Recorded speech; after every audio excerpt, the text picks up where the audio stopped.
Welcome back to another Japan shopping haul. We were in Tokyo and Hokkaido for about 2 weeks. Oh, by the way, this syrup is from a Yoshi Cola. I just remember I had it from my last shopping haul, and so I made this drink. I highly recommend it. It tastes like those Haribo Coca-Cola gummies. The majority of the items in our shopping haul are practical kitchen items. Since we do visit Tokyo a lot, we already have our fair share of cute novelty items. But don't worry, I still have my whole gacha collection. I know you probably are wondering what happened to this, but basically there hasn't been any new collection releases in gacha that I really want, but I just want to show you that they're all still here. I separate everything by themes, and I've just been waiting for the perfect new release of gacha to roll. If you peep into our fridge right now, you'll see a tower of these stacked inside our fridge. So the first category is food storage containers. Our life in Hong Kong is pretty much a routine of working from home, and then we also cook at home and then go to the gym. That's all we do. And we like to do weekly meal prep, and we want to create a system that would work seamlessly with our pantry storage, which in Hong Kong is relatively tight. So the first set of boxes we got is from the brand Noda Horo. This is an enamelware brand from the 1930s. They're all made in Japan, and the best thing about these boxes is that you can use it directly on heat like gas and induction. We already have a set of these if you watched our previous haul, and we liked them so much that we wanted to rebuy the same sizes, so we have this whole storage system going. Also, one thing I like about this Noda Horo storage system is that you can buy the lids separately, so if you damage just the lid, you don't have to buy the whole unit again. So I bought one of these because one of them was scratched up and stained. And as for the second collection of storage containers, these are our stainless steel boxes. We like how they just stack into each other, so I can put them in the drawer neatly. And they also come with the clear lids so you can see what's inside easily without opening it. We also bought the mini versions as well, because we like to prep all our chopped onion and garlic and store it in here. All these items can be bought on Kababashi Street. My next pickup is this book. I'd like to say I am a pretty sensitive person when it comes to color combinations, since we do color grading on YouTube. However, I do find it really hard to imagine and visualize how colors work together outside of the colors that I generally just gravitate towards too. I was introduced to this book by Benji Plant, shout out to him. It is the Dictionary of Color Combinations. This book was created by a Japanese painter and this color theorist called Sanzo Wada. This book has 348 color palettes, and there are 2 volumes. I had a really hard time choosing which version I wanted. I liked the second volume because the colors were organized vertically as opposed to the first volume, which is horizontally, which to me just looks more pleasing and more legible in my opinion. However, the only thing I didn't like about the second volume is that it provided real life examples of how these colors would work on like kimonos and graphic design, and that's not something I necessarily needed. So I ended up purchasing the first volume.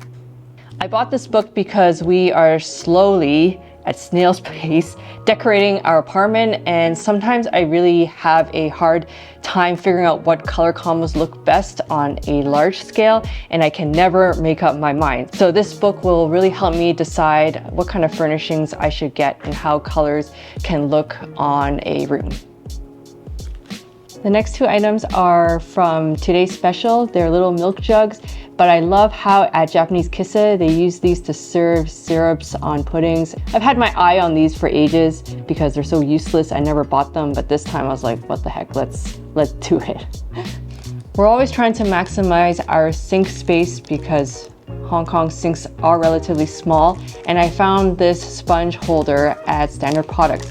The best thing about it is that it's a suction cup, and then you can supposedly easily mount your sponge right on top. I'm gonna have to try this out and I'll let you know if it actually works with every sponge.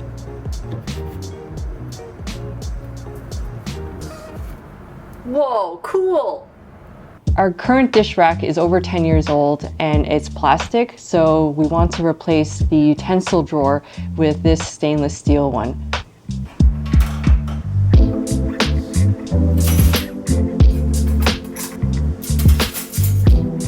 A couple of stainless steel tools by the brand Sori Yanagi, also from Kappabashi Street. My friend wanted this mini soup ladle, and we were in the market for a fish spatula because we recently purchased a set of stainless steel pans, and our friend recommended using this for flipping and frying eggs. Victor also purchased this wire cooking rack so he can put his steak on top. These oven mitts from Walmart have been my ride or die, but they're disintegrating, so we bought a new pair from Kappabashi Street. We also bought two cutting boards from Kappabashi Street. They're both Hinoki chopping boards. This one we already have, and I can show you the wear and tear on our first one. Yes, it's stained. Yes, it's got knife marks, but it's holding up pretty well, and we love this one because it's so lightweight. So when you wash it, it's easy. Plus, it's got this little toggle stand so it can stand up vertically. And because Hong Kong is so humid, you always want things to dry very quickly, and this wood board does the job well. So this one is a slightly bigger version.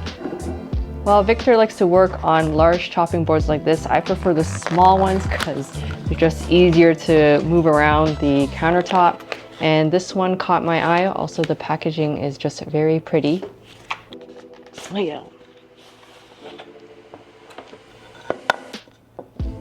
I'll probably use this to prepare garlic, onions, fruit, and it's just aesthetically pleasing as well. I got a second egg hole puncher for my mom. Last time we bought this from Daiso. Basically, there is a little needle underneath which you push through, and it punctures the egg so that the water can slowly drip in when you want to do soft boiled eggs and allow you to easily peel the egg once you boil it. I only purchased one thing from the Oedo Antique Market, which is this small piece of fabric. I just like the colors. I thought it could be a nice wall hanging somewhere. This piece of fabric is 120 years old, but it was only about 1,000 yen or something like that. And I just like the colors on this. I didn't buy any ceramics on this trip because we were in Japan last year. We also went to Jingdezhen, which is China's porcelain capital, earlier this spring, so I tried to exercise some self-control. And last but not least in our homeware haul is another portable UV umbrella. I've had this one for a couple years now, and the inside has started to rust thanks to Hong Kong humidity. I got this one because the color is nice, it is very small, and there's also a quick release button to start the umbrella, and the inside is lined in this UV protection material.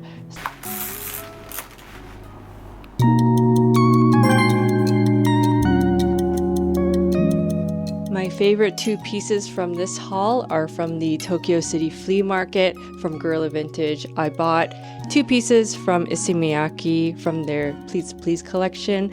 I originally wanted to buy this at the store, but they were completely sold out of the neutral colors. So my next best bet were actually vintage.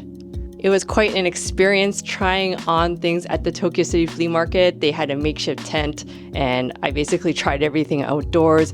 It was kind of a sweaty situation. But the first piece that I got was this button-up shirt with the collar. I just like these two pieces because I like that subtle texture with the pleats.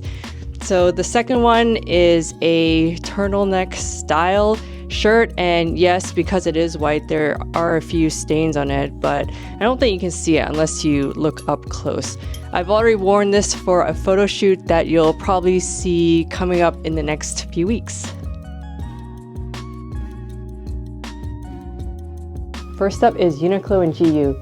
For the long-time viewers of this channel, you are very familiar with my wardrobe, which includes this tiger t-shirt and my denim skirt. There are two reasons why I don't really shop for clothes in Asia, even though I live here.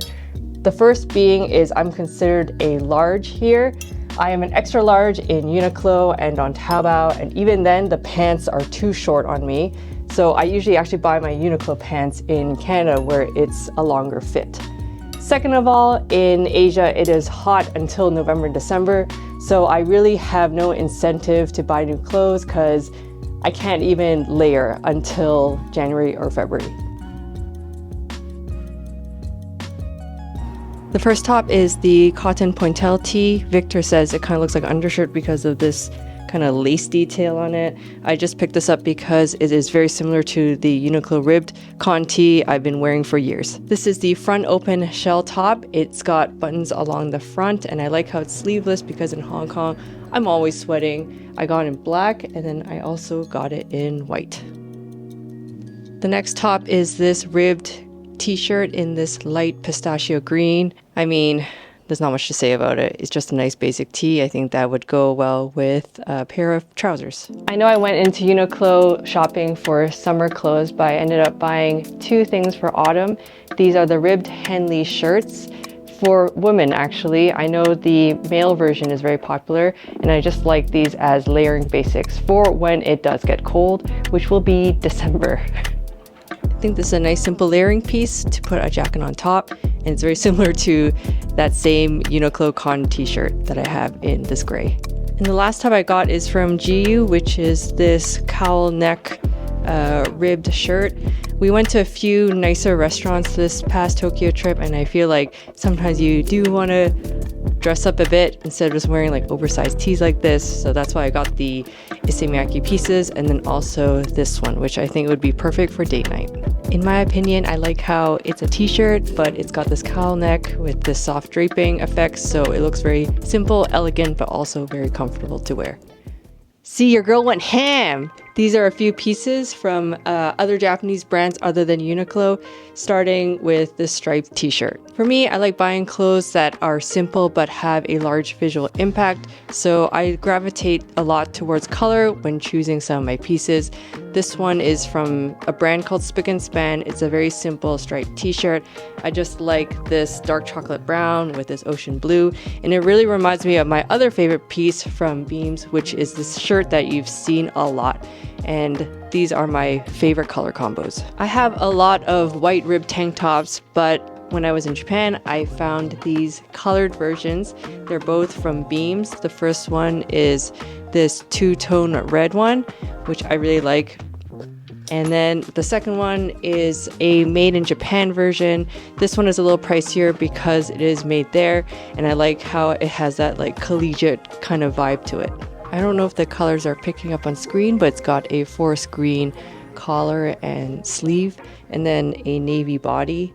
Also, if it's made in Japan, they include this little cord in it just to symbolize that these are all made locally. And on our last day shopping in Nakameguro, we went to a boutique called 1LDK, and they do a lot of elevated basics. The first piece I got was this dress shirt. It's made of this wool nylon blend. I like how it's slightly sheer. It's like a very classic dress shirt style, but with some unexpected details, especially like in the cuff. And I like, I don't know, I just like it. It's just made me stop in my tracks and want to try it on. It is slightly sheer, and I'll add some try-on footage as B-roll. But I think this is a nice classic piece that won't go out of style. You know who I could imagine wearing this? Some stylish girl with a bob haircut serving me genmai cha in some minimalist tea shop in Tokyo. This is the girl who would wear this. Lately, I'm really into that style of wearing a t-shirt with a tank top on top. And at 1LDK, I saw this black t-shirt that was layered under this tank top and had to try it on. This brand is called Robert P. Miller. It's actually an American brand. They started off doing undergarments in the 1930s, I believe, in the States. Then it was adopted by the Japanese in the 1990s, and it's become this crazy, trendy brand that we've seen at a lot of stores in Tokyo. You probably won't be able to see the details of this on camera, but you can see there's a bit of like light ribbing detail. It's quite a thin t-shirt actually. And let me pop on the tank top. I feel like this style is very popular in Japan. They love doing their layering, especially if they have a tank top, they'll always wear a t-shirt underneath.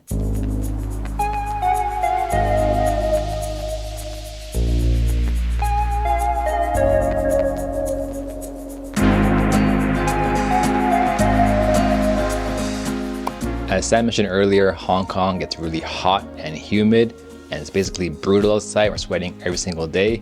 So my summer staple is pairing a white t-shirt or a white tank top with a very crisp short sleeve shirt and flowy pants.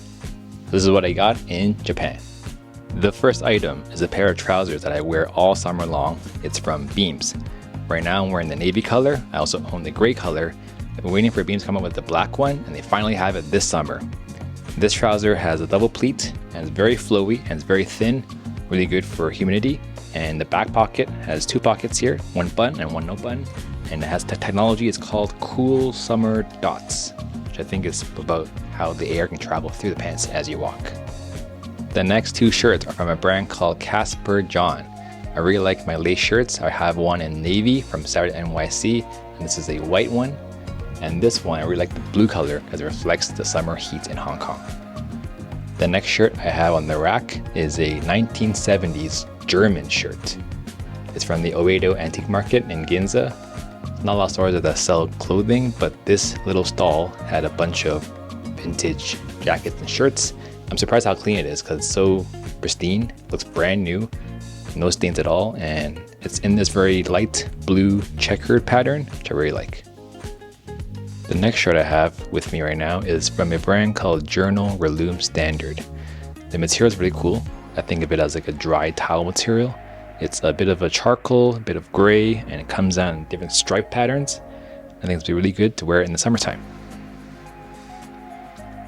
I'm trying to find the perfect tank top for the summer, and this one I found at Beams. It's their classic white tank top in a very loose fit. I don't want it to be too tight up the neck, but not too low. And this one is the size medium, which I got in Ginza. Everyone knows Whitesville from the show The Bear, and they do really good t-shirts. But did you know they also have Henleys? I found this at a store called Junkies near Shinjuku, and we want to try this right now. Surprisingly, this t-shirt is still really hard to find. I tried to find it again in Tokyo, but a lot of them only had size small left, so I'm left with trying this one. This is the fit of the Whitesville Henley. It does feel a bit thinner than the t-shirt, but overall I really like the fit of it still. It's not cropped, it's a bit longer than my waist. It's also a great summer piece. This pair of shades is from the brand called Zoff. I already have the same exact one, but in blue that I got last time in Japan. This one I wanted an orange, warmer tint to it, so you can get it within an hour, your eyes test it, and also pick it up the same day. The last item is a pair of shoes that I got from the White Atelier Converse store. They didn't have more of the Reacts 2 that I wanted, but then this one caught my attention because this is the Chuck 70s Japanese version in the off-white beige color, and it goes well with all my outfits. And it's very light. And for my favorite part of the haul, this is food. At the loft in Ginza, I was surprised to see that they offer the Kyoto chili oil furikake. I know this is pretty viral online. We haven't been to Kyoto in a few years, so we haven't been able to get our hands on it. But now they offer it at the loft, so we were able to pick it up. Since we do cook at home, our food is more on the bland side, so I think this will help spice up our meals. As for matcha, I only got one this time because I'm still working on a couple of tins from our last trip. This one is from Nakamura Takichi, and surprisingly they had stock of their full range of matcha. I went to the store in Uji and I also went to the store in Azabudai Hills last year, and they only had the really expensive matcha tins, but I was finally able to pick up this one. This is the matcha Sho no Mukashi. One of my favorite memories of this trip was making a reservation at Lambert. You probably saw in our last video, but Lambert is a 70-year-old tea house that was renovated into a matcha cafe. You gotta make reservations if you want to dine in. While Lambert sells a huge range of their own matcha sourced from Izumo, I decided to try their hojicha because I still have a lot of matcha available. I do love the taste of hojicha, especially in a latte, which I think would be really nice for the fall and winter seasons. The owner at Lambert did tell me that the hojicha is slightly different from regular hojicha because instead of using roasted green tea leaves, they use the leaves of matcha leaves to create their hojicha product. We didn't document the first few days of our trip in Tokyo because we just wanted to take a chill. We stayed at the Muji Hotel in Ginza, and every day they restock your coffee table with some snacks. I brought 2 of these back. They look really banged up because they were in my suitcase for the last 2 weeks. Some people spend money on vintage watches, vintage bags, or cars. I blow all my money on high quality coffee beans.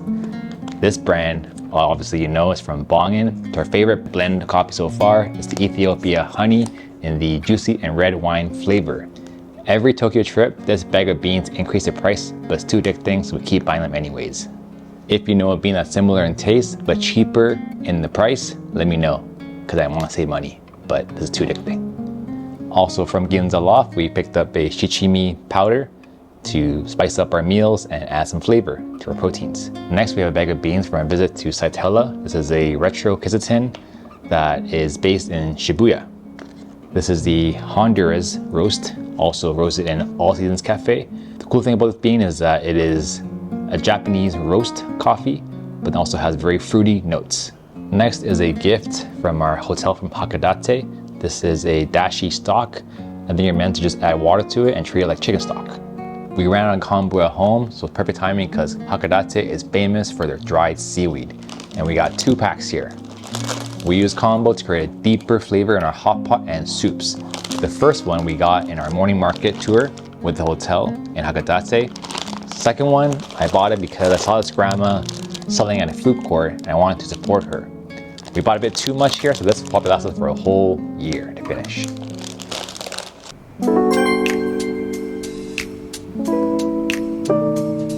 The last category is beauty and restock items.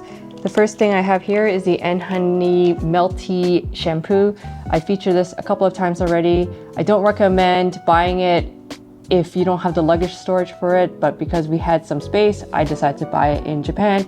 It is about 50% cheaper than buying it in Hong Kong. I know these are Korean beauty products, but we really love this Torridin face cream. Both Victor and I use this one. It has a very light gel consistency, which works perfect in Hong Kong humidity. I also got the Beauty of Joseon sunscreen. This is not my favorite sunscreen. The one I prefer is actually the Cell Fusion one, but they don't sell that in Japan. So until the next time we go to Korea, I'm just gonna be using this one for now.